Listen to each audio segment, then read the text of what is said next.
नमस्कार, मैं हूँ गोपी घांगर और आप देख रहे हैं मेरा YouTube चैनल। हमारे साथ वरिष्ठ पत्रकार गिरीश जोशी जुड़े हुए हैं। आज उनसे समझते हैं कि किस तरीके से अरविंद केजरीवाल, जो इस वक्त दावा कर रहे हैं कि उनके जितने भी उम्मीदवार हैं, 15 से 17 जितने उम्मीदवारों को 15-15 करोड़ रुपए का भारतीय जनता पार्टी ऑफर दे रही है, साथ ही मंत्री पद भी ऑफर किया जा रहा है। दावे में कितनी सच्चाई है, इसकी भी बात करेंगे। और साथ ही जिस तरीके से एलजी वीके सक्सेना ने वहां पर एसीबी की टीम भेज दी है, उसको लेकर अब बवाल मचा हुआ है। गिरीश भाई, क्या कहेंगे? अरविंद केजरीवाल तो दावा कर रहे हैं, क्योंकि नतीजे से ठीक एक दिन पहले इस तरीके का दावा 15 करोड़ में जो उम्मीदवार है उनको खरीदने की बात की जा रही है। नहीं, राजनीति में तो आप देखिए, केजरीवाल ने बहुत पहले बोल दिया था कि मैं हरियाणा का हूं, मैं टूटूंगा नहीं।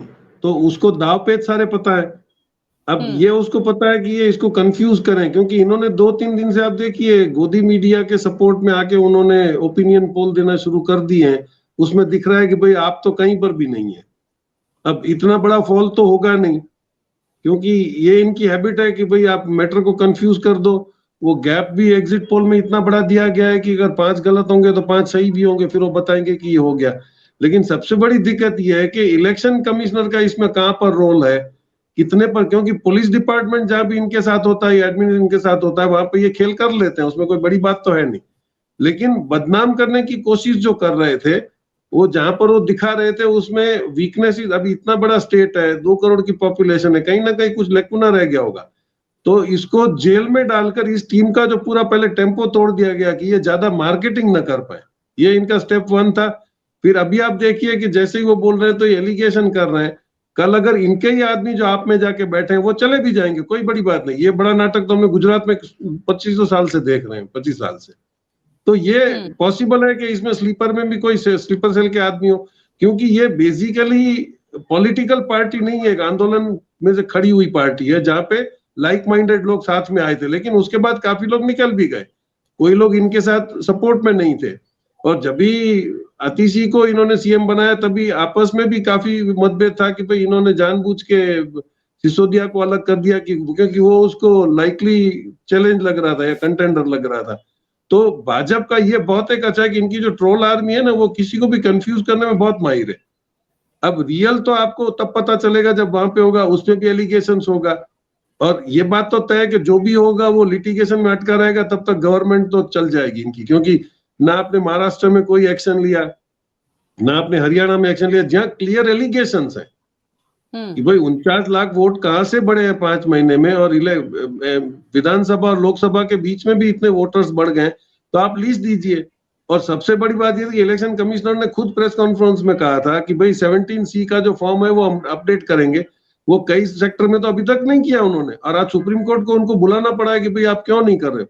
तो जहां पे पूरी गेम ही सेट है, इलेक्शन कमिश्नर उनके साथ है, लोकल कोर्ट्स कॉग्निजेंस नहीं लेंगी, 48 आवर्स का कोई इसमें टाइम नहीं होता है। आज अगर महाराष्ट्र जितना बड़ा एरिया हो तो उसको वहां पहुंचने में ही शायद 1 दिन लग जाएगा। तो ये डेलिबरेटली इन्होंने सारा ही सेट करके रखा है। भाजपा ने 10 साल से यही मेहनत करी है कि कैसे एडमिनिस्ट्रेशन को डिफंक करना है, कैसे कोर्टों को डरा देना है, बाकी के लोग हैं उनको मैनेज कर दिया जाएगा। साम दाम दंड भेद नहीं होगा तो फिर गुवाहाटी है, गुवाहाटी ले जाएंगे उनको। क्योंकि नॉर्मल में ऐसा होता है कि जब भी इनको फूटने का डर होता है तो ये लोग अपने एमपी एमएलए को कहीं सेफ रेंडवूज में ले जाते हैं। लेकिन यहाँ पर ऐसा कुछ नहीं हो रहा है, सब घूम रहे हैं। अभी गोपाल राय बता रहे थे कि भाई हम तो जीत ही रहे हैं, ये तो बेकारी में वो बात कर रहे हैं, हमारे आदमियों को फोड़ने की कोशिश कर रहे हैं। लेकिन इसके बजाय कि उसकी सफाई देना है, वो वही जो गुजरात मॉडल है वो कर रहे हैं कि भाई एंटी करप्शन को भेज दिया एलजी ने, बोला इनको पूछ के आओ, मतलब इनको प्रेशर में रखो। अब ये 16 लोगों का नाम लेके उनको ढूंढना शुरू करेंगे, फिर उनको प्रेशराइज करेंगे। तो ये तो सीधी सी बात है, जहां करोड़ों का डील बिजनेसमैन को दबा के हो सकता है, ये तो मामूली से एमएलए, इसमें क्या फर्क पड़ेगा। और नहीं टूटेंगे तो फिर भी ये इनको शांति से। लेकिन दिल्ली में आप देखिए एक चीज बड़ा अजीब हो रहा है कि अगर ये तीनों में इक्वल नहीं आ रहा है तो आप देखिए कि मेजोरिटी नहीं है तो सामने कौन बैठेगा। अगर आपकी सरकार आती है तो कांग्रेस और बीजेपी साथ में बैठ के वहां पे किसको तो ना वो काम करने देगा, तो ये सपोर्ट नहीं करेगा। मतलब टिपिकल सिचुएशन क्रिएट हो रही। अगर सपोर्ट में किसी का आना है, अगर कोलिशन गवर्नमेंट होती है तो कौन किसको सपोर्ट करेगा, क्योंकि तीनों जानी दुश्मन है। तो ये देखना पड़ेगा, क्योंकि जी हुँ। लेकिन यहाँ पे सवाल ये खड़ा हो रहा है ना कि अरविंद केजरीवाल जो लगातार कहीं न कहीं जिस तरीके से वो विक्टिम कार्ड हमेशा खेल देते हैं, मतलब उनको लगता है कि कहीं बाज़ी हमारे हाथ से छूट ना जाए, उससे पहले ही वो विक्टिम कार्ड खेल देते हैं। तो क्या इस बार भी अरविंद केजरीवाल ने ये विक्टिम कार्ड खेलने की कोशिश की है, चाहे शराब का मामला हो, हर बार वो रोते रहते हैं कि केंद्र सरकार हमें ये नहीं करने दे रही है, केंद्र सरकार ऐसे नहीं करने दे रही है। तो विक्टिम कार्ड कब तक खेलेंगे? नहीं, कांग्रेस ने आप देखिए तो कांग्रेस राहुल गांधी ने एक बड़ा ट्रम्प कार्ड खेल लिया। उन्होंने बोला कि ये दलितों के भी खिलाफ है और मुसलमानों के खिलाफ है। इन्होंने कभी किसी के फेवर में कभी कोई कमेंट नहीं करी। हुँ। आज पंजाब में आपके जो अमेरिका से भेजे गए उसको आपने किस बेस पे परमिशन दे दी? क्योंकि गुजरात में उतरते तो बदनामी होती, यूपी में हुँ। भेज नहीं सकते थे, ज्यादा आदमी तो वहीं के थे, तो आपने बेहतर किया कि वहीं पे भेज दो। अब उसमें इतना ही सेफ गार्ड आप खेल सके कि आपने डीजीपी को बोल दिया किसी को परेशान नहीं करना, सबको अपने अपने घर पे छोड़ दो। तो आपने हरियाणा को बचा लिया, गुजरात को बचा लिया, वहां पे चले गए। तो इस वक्त में आपकी गवर्नमेंट है, तो आपने क्या किया? हुँ। परमिशन आपके पास एटीसी में होती थी, आपने रिफ्यूज कर देना था कि भाई मेरा एयरपोर्ट ठीक नहीं है या कुछ भी कर सकते थे, नहीं उतरने दे सकते थे। लेकिन ये देखिए यहाँ पर कि यही पोजीशन आई खड़ी हो, तो थोड़े बहुत जो माइनॉरिटी वोट्स थे या सिख वोट थे, ये थोड़ा डाइल्यूट होने लग गए। तो इन्होंने पूरी रणनीति तो अपना ली है। कुछ जो वोट नॉर्मली ऐसा होता है कि 80% वोट फिक्स होता है, 40-40 कहीं ना होता है, 20% जो फ्लोटिंग वोट होता है उसी पे खेलना होता है, उसी को ये खेल लेते हैं। और ये हुँ। कॉमन कंप्लेन तो पूरे इंडिया से आ रही थी कि जो माइनॉरिटी के एरियाज हैं जहां पे उनको लगता है कि वोट नहीं मिलेगा या उनके वोट काट दिए गए, एडिशनल वोट ऐड कर दिए गए हैं, तो ये मैनिपुलेशन भी हुआ है। लेकिन जब तंत्र ही आप बोगस वोटिंग करने दे पाएगा तो फिर आप उसमें कुछ नहीं, तो रिजल्ट आ जाएगा, ये बैठ भी जाएंगे। जो महाराष्ट्र का हाल हुआ है वही मैं समझता हूँ दिल्ली में होने की संभावना दिख रही है। लेकिन संजय सिंह ने तो अपनी एफआईआर भी दर्ज करवा दी है एसीबी के सामने, क्योंकि एलजी ने तुरंत ही एसीबी की टीम भेज दी और एसीबी सभी जगह पे छापेमारी भी कर रही है। अब पूछा जा रहा है कि कौन-कौन है। इन्होंने कह दिया है कि बीजेपी खरीद फरोख्त कर रही है। नहीं, लीगली तो एंटी करप्शन को भेजने का मतलब ये था कि खाली डराना। एंटी करप्शन के पास कौन सा पावर है? उनके पास अगर कोई एविडेंस नहीं है तो अरेस्ट थोड़ी करेंगे। आपको अगर हुँ। भेजना ही था तो आप सीआईडी क्राइम को भेज देते, आप इकोनॉमिक ऑफेंस वालों को भेज देते। मतलब टाइम पास दोनों भी तो कर रहे हैं, बीजेपी भी कर रही है, आप भी कर रहे हैं। तो दिक्कत ये, लेकिन पब्लिक के दिमाग में ये थोड़ा डाल रहे हैं कि अगर बिहाइंड द कर्टन कुछ अरेंजमेंट हो गया है 15-16 को फोड़ने का, तो वो बोलेंगे हम तो पहले ही बोल रहे थे, हमने नहीं बुलाया था। वो लोग खुद बोल रहे थे कि हम चुन के आ जाएंगे तो आपके साथ आ जाएंगे। It's very common. और यहाँ पे तो आना जाना तो बिल्कुल अब इजी सा हो गया है। एलजी हुँ। डिस्क्वालीफाई किसी को करेगा नहीं क्योंकि वो उन्हीं का आदमी है, तो बैठने देगा। पार्लियामेंट को वो पंगु बना देगा कि भाई फिर बाद में काम ना कर सके। और वैसे भी फुल स्टेट है नहीं, आप इज्जत के मारे हुँ। ले लोगे तो वो ठीक है, लेकिन उसमें फंक्शनिंग क्या आएगा? लेकिन अरविंद केजरीवाल तो हमेशा से पूर्ण राज्य का दर्जा मांग रहे हैं और वो हमेशा आरोप लगा रहे हैं कि केंद्र सरकार हमें ये नहीं करने देती। यानी केजरीवाल जी इतने होशियार है, उनके एक आंदोलन से तो पूरी कांग्रेस की सरकार उड़ गई। हुँ। मनमोहन सिंह जी जवाब नहीं दे पाए, इतना तो वो पावरफुल है, तो वो कभी यहाँ पे आंदोलन नहीं कर पाया। हुँ। किसानों की रैली में भी उनका खुल के कौन सा सपोर्ट आया? तो ये होगा कि उनको अगर करना है तो उन्होंने जोर शोर से कभी उठाया ही नहीं। अभी उनकी तो दिल्ली पार्लियामेंट में, असेंबली में उनका फुल पावर था, तो वहां पे उन्होंने क्यों बिल पास करके लीगल लाके उसको स्टेटस खड़ा नहीं किया? वो भी नहीं करा। हुँ। और वो पेंडिंग पड़ा है तो आपको फॉलो करना पड़ेगा। तो भाजपा आप पे केस करा जा रहा है।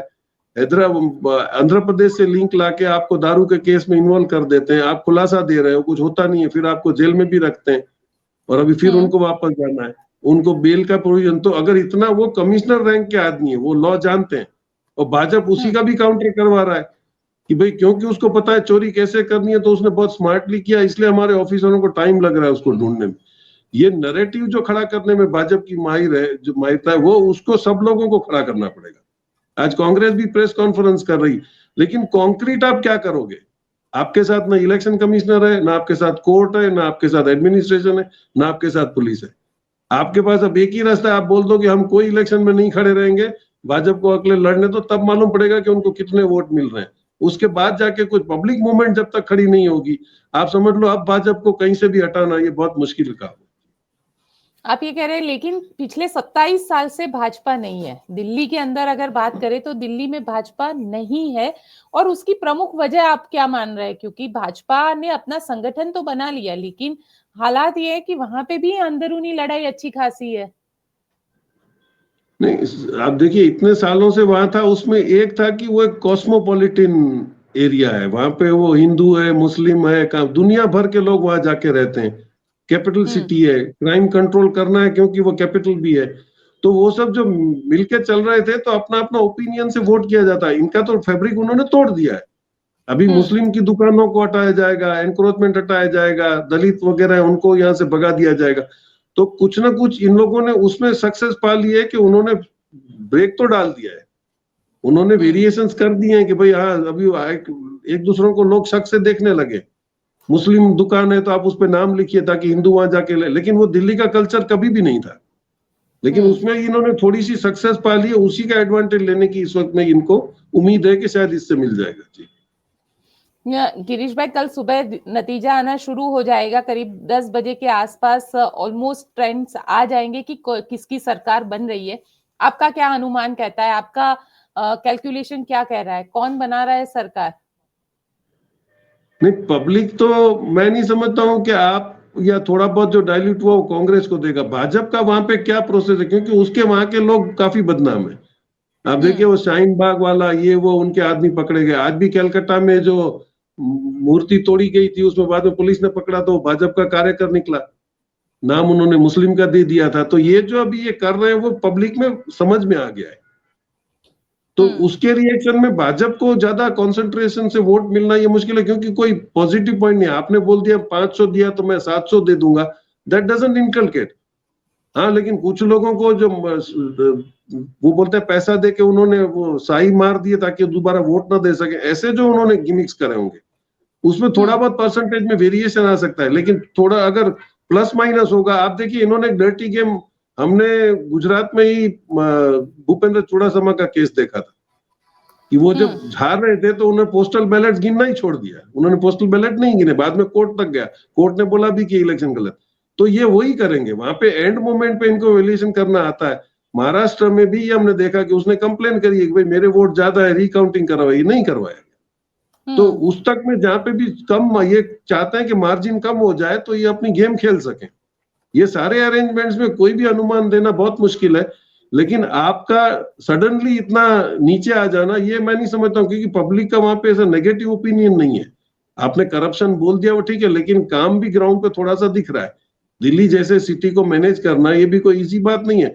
आपने अगर उसको करप्शन में पकड़ना ही था तो उसने जैसे बोला कि ब्रिज को मैंने 25% कम में बांध दिए फ्लाईओवर, और कॉन्ट्रैक्टर इतने खुश हुए क्योंकि मैं परसेंटेज नहीं लेता था, तो उन्होंने बोला कि हम लोग 1-1.5 साल तक मेंटेनेंस भी फ्री कर देंगे। ये उसने प्रोपोगेट किया था, वो चला। तो फिर आपने गरीब लोगों के लिए वहां पे टेंट्स बना दिए। फिर आप जहां पे भी थोड़ा बहुत हुआ, सबसे बड़ा अच्छा बात क्या था कि इन्होंने मेट्रो वगैरह में लेडीज को फ्री कर दिया। ये प्रोपोगेट ये कर पाए कि भाई काम वाली जो जाती थी उसका 3,000 रुपया बचने लगा टिकट में, तो वो खुश है क्योंकि वो दूर जाके काम कर सकती है। इन्होंने भी काफी कोशिशें करी है पब्लिक को इनकलकेट करने की, लेकिन अब पब्लिक में कितनी बदमाशी काम करती है और कितनी ईमानदारी काम करती है ये तो कल ही पता चलेगा, वो भी दोपहर के बाद, अगर शाम को राजीव कुमार फिर कुछ खेल ना कर दे तो। चलिए गिरीश भाई, आप हमारे साथ जुड़े, आपने इसकी जानकारी दी, और कल हम दोबारा से आपके साथ इसकी चर्चा करेंगे नतीजा आने के बाद। शुक्रिया। Thank you. तो आपको हमारा ये रिपोर्ट कैसा लगा, हमें कमेंट बॉक्स में जरूर लिख के बताइएगा, और हमारे चैनल को सब्सक्राइब करना मत भूलिए। शुक्रिया।